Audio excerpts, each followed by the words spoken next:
اعوذ باللہ من الشیطان الرجیم بسم اللہ الرحمن الرحیم وما کانا اور یہ نہیں ہے المؤمنون یہ کہ مؤمن لینفروا نکل کھڑے ہوں کافتن سارے کے سارے وما کان المؤمنون لینفروا کافہ اور یہ نہیں ہو سکتا کہ سارے کے سارے مومن مسلمان ایک ساتھ نکل کھڑے ہوں فلولا تو کیوں نہیں نفرا نکلے من کلی ہر ایک فرقتن گروہ میں سے منہم ان میں سے طائفتن ایک جماعت فلولا نفر من کل فرقت منہم طائفہ تو ان میں سے ہر ایک گروہ یا قبیلہ کی ایک جماعت کیوں نہ نکلے لیتفقہوا تاکہ وہ تفقہ حاصل کریں فی الدین دین میں لیتفقہوا فی الدین تاکہ وہ لوگ دین میں تفقہ یعنی خوب فہم و بصیرت حاصل کریں وَلْيُنذِرُوا اور وہ ڈرائیں قوم ہم اپنی اذا جب رجعوا وہ پلٹ کر آئیں الیہم الی طرف ہم ان کے وَلْيُنذِرُوا قَوْمَهُمْ اذا رجعوا الیہم اور وہ اپنی قوم کو ڈرائیں جب وہ ان کی طرف پلٹ کر آئیں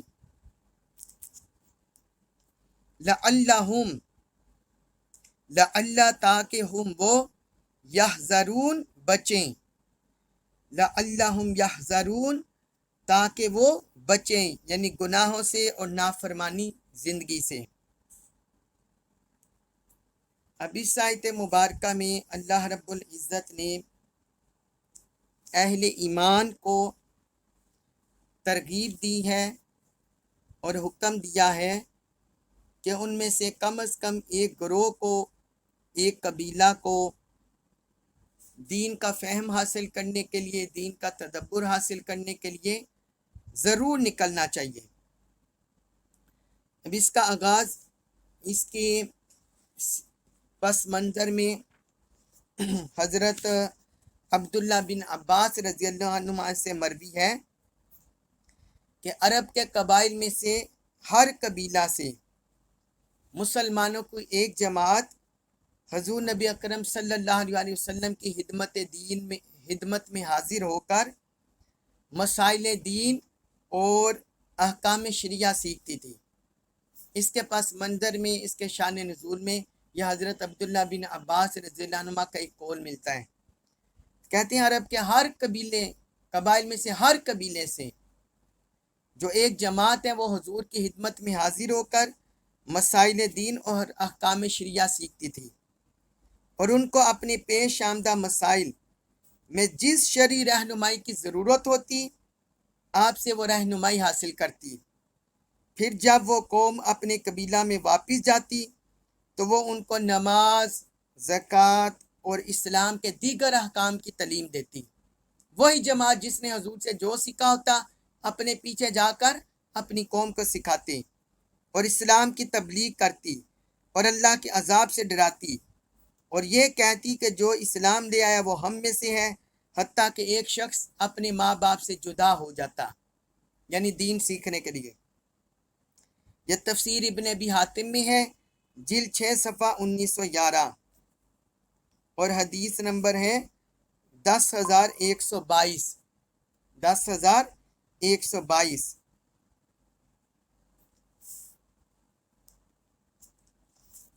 علم دین سیکھنا، اس میں دو قسمیں ہیں۔ ایک قسم فرض عین ہے، اس کا سیکھنا ہر مسلمان پر فرض ہے۔ ایک فرض عین ہے دین کا سیکھنا، ہر مسلمان پر وہ فرض ہے۔ مثلا نماز کے احکام، کہ نماز کی رکعتیں کتنی ہیں، جو 5 نمازی ہیں ان کے اوقات کیا ہیں، ان کے مسائل کیا ہیں، احکام کیا ہیں، اسی طرح جو روزہ ہے اس کے مسائل کیا ہیں بنیادی طور پر، زکوٰۃ کے جو کیا شرائط ہیں ان کے کیا مسائل ہیں، پھر حج کے کیا ارکان ہیں، کیا فرائض ہیں، اسی طرح نکاح طلاق کے بارے میں، حقوق زوجین کے بارے میں. یہ بنیادی علم ہے جو فرض عین ہے، ہر بندے پر لازم ہے ان کے متعلق بنیادی جو علم ہے وہ ہر بندے کے پاس ہو. اور دوسری قسم ہے علم دین کی فرض کفایہ. فرض کفایہ وہ ہوتا ہے کہ اگر معاشرے میں کچھ افراد حاصل کر لیں اور باقی کوئی حاصل نہ کریں تو باقیوں سے معاوضہ نہیں ہوتا، لیکن اگر کوئی بھی حاصل نہ کرے تو پھر سب سے معاوضہ ہوتا ہے. یہ فرض کفایہ ہے. تو فرض کفایہ میں یعنی تمام احکام شرعیہ اور مسائل دینیہ کا ان کے دلائل کے ساتھ علم حاصل کرنا، حتیٰ کہ جس کسی عام شخص کو زندگی میں جو بھی کوئی عملی یا اعتقادی مسئلہ درپیش ہو تو وہ عالم دین اس مسئلے کا حل کر سکے. پھر حدود کے بارے میں جاننا، معاملات کے بارے میں، خرید و فروخت کے کیا احکام ہیں اس بارے میں جاننا، حدود و تعزیرات کے بارے میں، قصاص کے بارے میں، جو اہم عصری مسائل ہیں جن کا ہمیں وابستہ پڑتا ہے، ہوائی جہاز میں نماز پڑھنا، الکوحل کے ساتھ ملی ہوئی ادویات استعمال کرنا، تو ان کے بارے میں جاننا یہ فرض کفایہ ہے کہ جو معاشرے میں ابھرتے ہوئے نئی مسائل ہیں وہ اہل علم ان کے بارے میں بھی علم حاصل کریں. یہ فرض کفایہ ہے ان کا سیکھنا. اور علم حاصل کرنا جو فرض عین کی طرح ہے، اس بارے میں رسول اللہ صلی اللہ علیہ وسلم نے فرمایا علم کا طلب کرنا ہر مسلمان پر فرض ہے. علم کا طلب کرنا فرمایا ہر مسلمان پر فرض ہے، اور نااہل کو علم سکھانا ایسے ہے جیسے خنزیروں کو جواہر، موتی اور سونے کے ہار ڈال دیے جائیں. یعنی جو علم کی طلب نہیں رکھتا یا علم کی طرح رغبت نہیں ہے وہ نااہل ہے، فرمایا اس کو فائدہ نہیں. یہ سنن ابن ماجہ میں حدیث ہے، حدیث نمبر 224. پھر ایک حدیث میں حضرت ابو درداء رضی اللہ عنہ کہتے ہیں کہ میں نے رسول اللہ صلی اللہ علیہ وسلم کو فرماتے ہوئے سنا، جو شخص کسی راستے پر علم کی تلاش میں نکلتا ہے اللہ اس کو جنت کے راستے کی طرف لے جاتا ہے، اور فرشتے طالب علم کی رضا کے لیے پر بچھاتے ہیں، اور جو آسمانوں میں ہیں اور جو زمینوں میں ہیں اور جو مچھلیاں پانی کی گہرائی میں ہیں یہ سب عالم کے لیے مغفرت کی دعا کرتے ہیں. یہ سب اس عالم کے لیے، علم دین سیکھنے والے کے لیے مغفرت کی دعا کرتے ہیں. اور بے شک علماء انبیاء کرام کے وارث ہیں، اور بے شک انبیاء دینار اور درہم کے وارث نہیں ہوتے، وہ صرف علم کے وارث ہوتے ہیں. جس شخص نے علم حاصل کیا اس نے بہت بڑا حصہ کو حاصل کیا. یہ سنن ترمذی میں حدیث ہے، حدیث نمبر 2682، اور سنن ابی داؤد میں ہے حدیث نمبر 364. اور ایک حدیث میں رسول اللہ صلی اللہ علیہ وسلم نے فرمایا من یرید اللہ بہ خیرا یفقہہ فی الدین، اللہ تعالیٰ جس شخص کے ساتھ خیر کا ارادہ کرتا ہے اس کو دین کی سمجھ بوجھ عطا کر دیتا ہے. میں صرف تقسیم کرنے والا ہوں اور اللہ عطا فرماتا ہے. اور آگے فرمایا یہ امت ہمیشہ حق پر قائم رہے گی اور کسی کی مخالفت اس کو نقصان نہیں پہنچا سکے گی حتیٰ کہ قیامت آ جائے گی. یہ صحیح البخاری میں حدیث ہے، حدیث نمبر 71 اور حدیث نمبر 7312، اور صحیح مسلم میں ہے حدیث نمبر 1037. تو یہ سارا میں نے آپ کو علم دین کی اقسام اور علم دین کے سیکھنے کے فضائل اور اس کا کیا اجر ہے وہ سارا میں نے آپ کو بیان کر دیا. اب اللہ رب العزت نے اس آیت مبارکہ میں اس بات کی ہدایت عطا فرمائی اہل ایمان کو. فرمایا وما کان المؤمنون لینفروا کافہ، کیا اہل ایمان کے لیے اس طرح تو نہیں ہو سکتا کہ وہ سارے کے سارے نکل پڑیں، کیونکہ دنیاوی معاملات ہوتے ہیں، جو انسان اپنے رشتوں کی کفالت کر رہا ہوتا ہے ان کے حقوق ہوتے ہیں، اولاد کے، بہن بھائیوں کے، والدین کے، پھر ذمہ داریاں ہوتی ہیں کاروباری اور یہ سارے معاملات. تو فرمایا اس طرح سب کا علم دین سیکھنے کے لیے نکلنا ممکن نہیں ہوتا. تو کیا کریں؟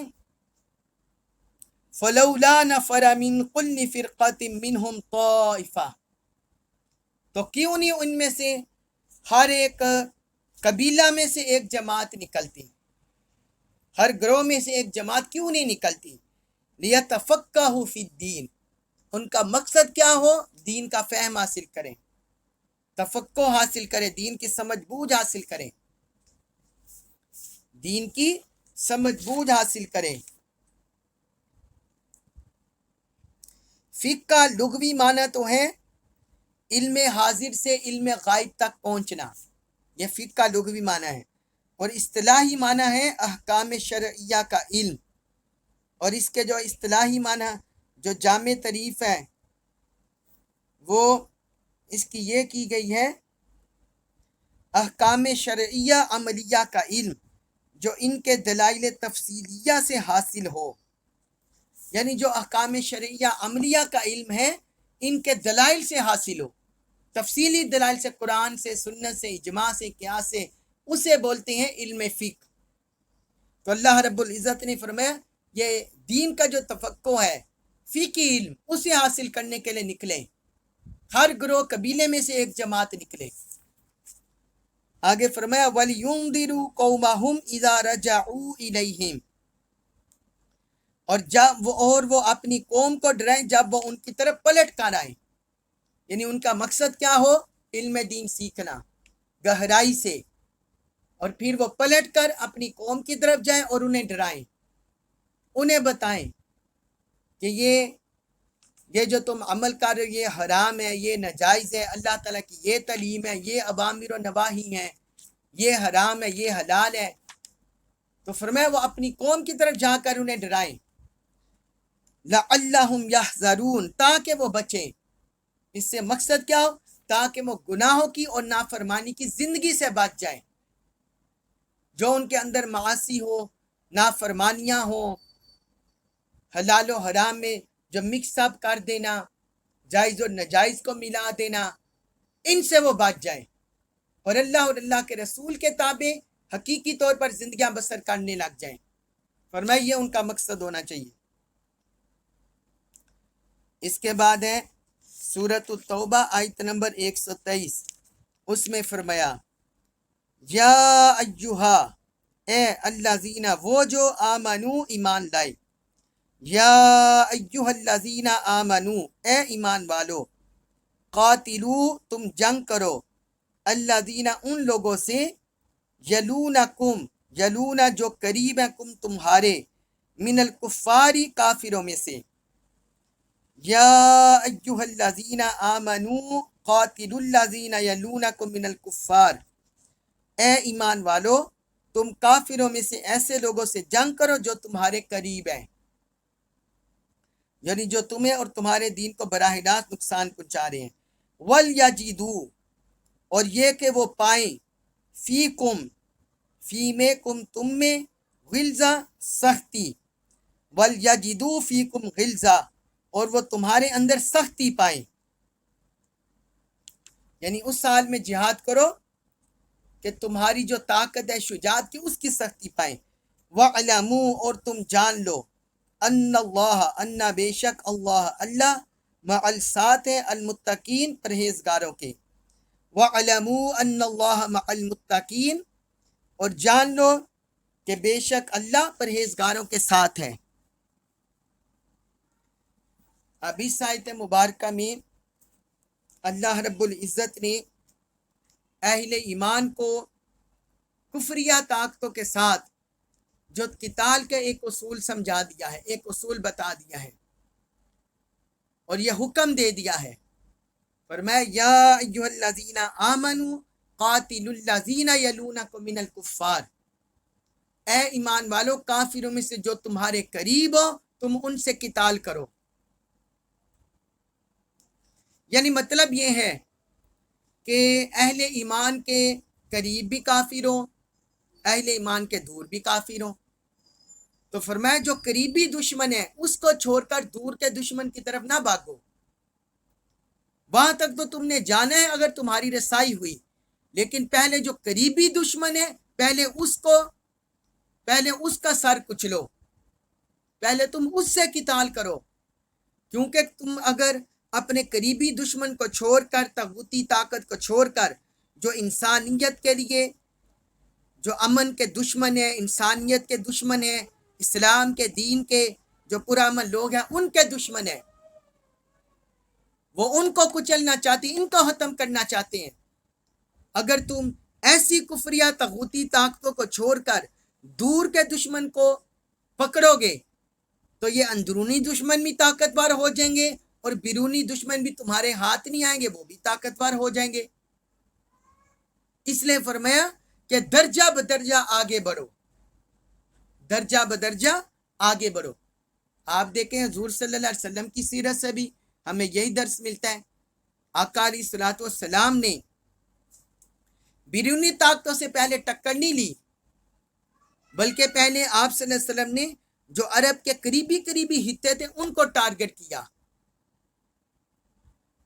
اور حتیٰ کہ جب آپ صلی اللہ علیہ وسلم مدینہ شریف ہجرت لے گئے تو آپ نے بیرونی طاقتوں سے حفاظت کے لیے میثاق مدینہ کیا، وہاں کی یہودی بستیوں سے، کہ جب کوئی بیرونی طاقت ہم سے باہر سے حملہ آور ہوگی تو ہم سب مل کر اس کا مقابلہ کریں گے۔ حضور نے یہ ان سے معاہدہ کیا، ساری یہودی بستیوں سے، یہودی قبائل سے۔ یہ کیا تھا؟ اپنے آپ کو بیرونی دشمنوں سے محفوظ کرنا۔ تو پہلے جو اندرونی دشمن تھے حضور نے ان کی طرف توجہ فرمائی،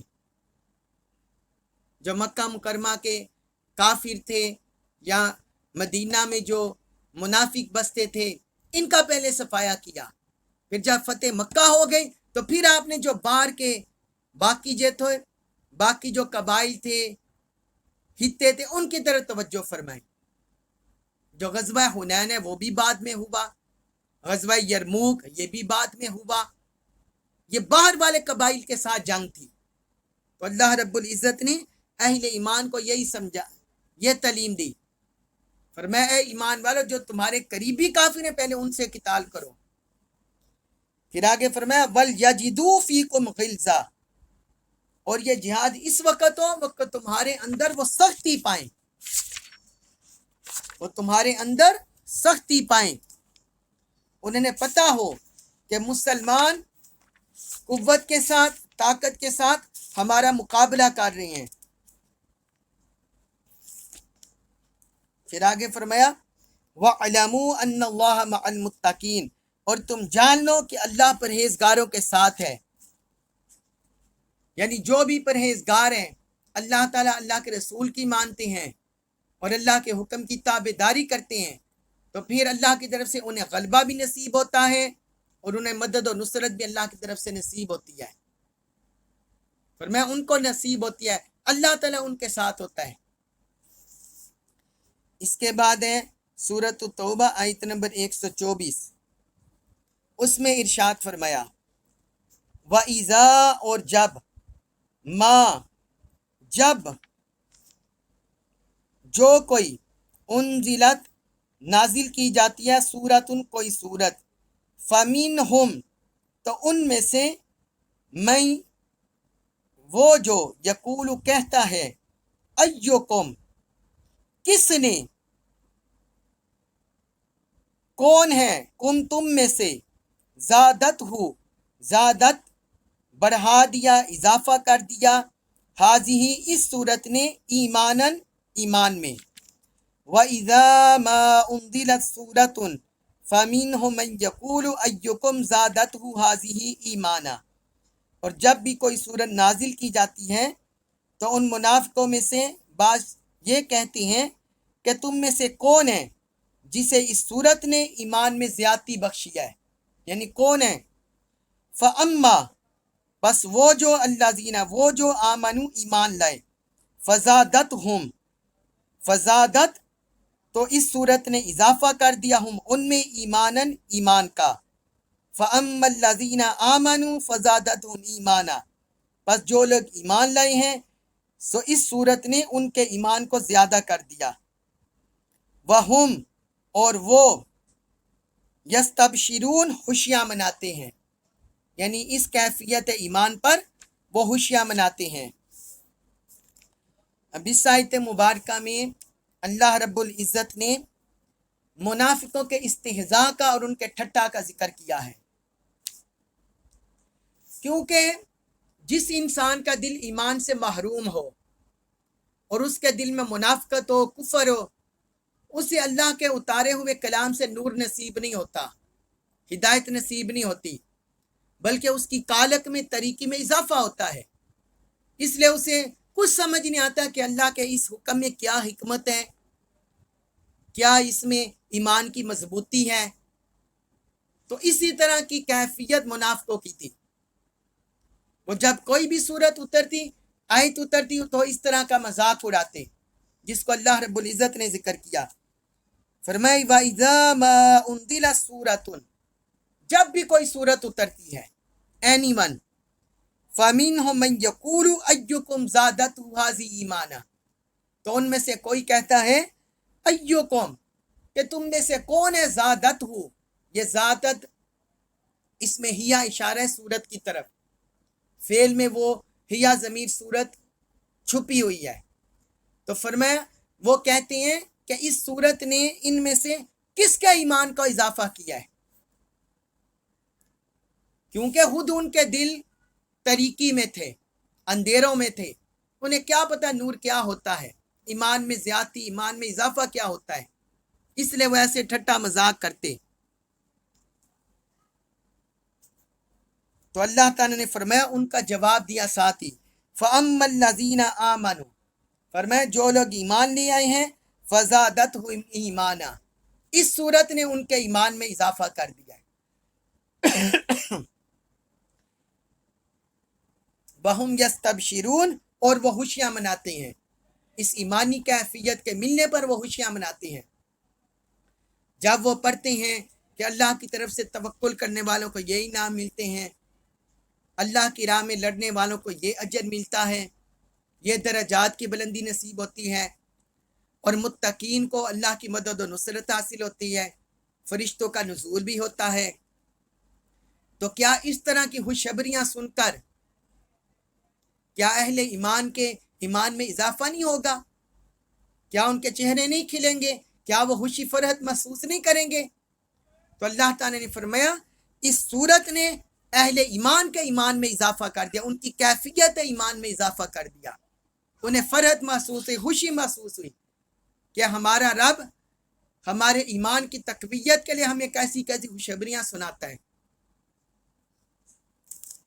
پھر آگے فرمایا آیت نمبر 125 میں سورۃ التوبہ، اس میں فرمایا وَأَمَّا، اور وہ جو الَّذِينَ، وہ جو فی قلوبہم، جن کے دلوں میں مرض، بیماری ہے،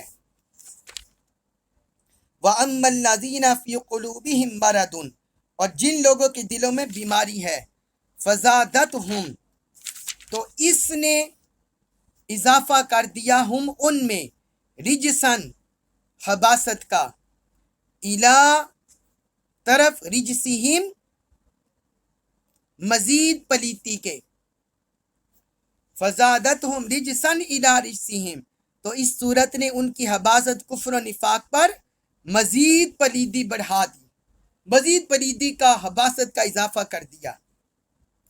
وماتو، اور وہ مرے، وہم، اس حال میں کہ وہ کافرون، کافر تھے، وماتو وہم کافرون، اور وہ اس حالت میں مرے کہ وہ کافر ہی تھے۔ اب اس آیت مبارکہ میں یہ ہم شروع قرآن سے پڑھتے چلے آ رہے ہیں، پہلے بھی میں کئی بار عرض کر چکا ہوں کہ اللہ تعالیٰ جہاں اہل ایمان کا ذکر کرتا ہے وہاں کافروں کا بھی ذکر ہوتا ہے، جہاں جنت کا ذکر ہوتا ہے وہاں جہنم کا ذکر ہوتا ہے، اور جہاں ایمان والوں کا ذکر ہوتا ہے وہاں منافقوں کا بھی ذکر ہوتا ہے۔ تو چونکہ پچھلی آیت میں اللہ تعالیٰ نے اہل ایمان کا ذکر کر دیا، ان کی خوشخبری کا ذکر کر دیا، خوشی کا ذکر کر دیا، تو ساتھ ہی سورت کے نزول پر جو منافقوں کا حال ہوتے ہیں اللہ تعالیٰ نے اس آیت میں ذکر کر دیا.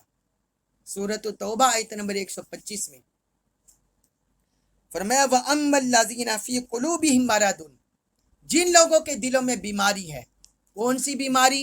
منافقت کی، نفاق کی، مسلمانوں کو نقصان پہنچانے کی، حضور صلی اللہ علیہ وسلم کو ایذا دینے کی اور اسلام کو نیچا کرنے کی. یہ بیماریاں ہیں جو ان کے دلوں میں تھیں. اور میں جن کے دلوں میں بیماری ہے، اس صورت نے کیا کیا؟ فَزَادَتْهُمْ رِجْسًا إِلَىٰ رِجْسِهِمْ، تو اس صورت نے ان کی حباست پر مزید پلیدی بڑھا دی. یعنی ان کے منافقت میں، ان کے نفاق میں، ان کے کفر میں، اس اسلام دشمنی میں مزید اضافہ کر دیا.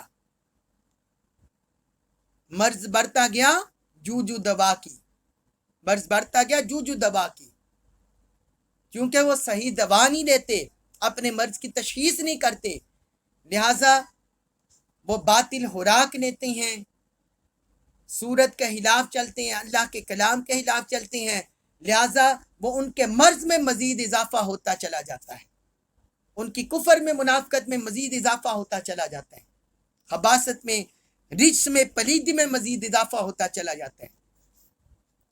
اور اس حال میں دنیا سے جاتی ہیں وَمَاتُوا وَهُمْ كَافِرُونَ، اور وہ اس حال میں مرے کہ وہ کافر ہی تھے، اس حال میں مرے کہ وہ کافر ہی تھے.